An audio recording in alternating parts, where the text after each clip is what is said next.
Iyo, mga kapulutan. Talagang ginamit pa ho talaga yung star margarine ay. Ayan ho, naggisa na ho ng sibuyas bawang ang ating bisaan ay talaga naman ho.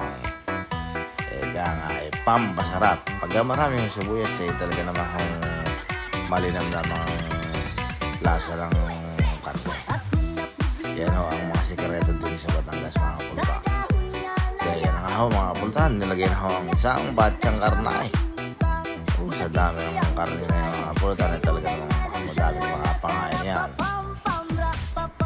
Puro laman mga pulutan. At dito sa Batangas ay lagi kong hindi ho nawawala sa pagkainan ang ganyang apretada mga pulutan.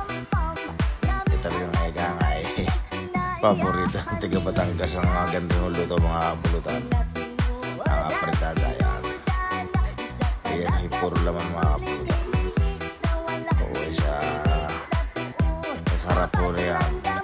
Pagka kumpleto ang regado ay talaga naman ang gaganahan ay kumain dyan mga kapulutan.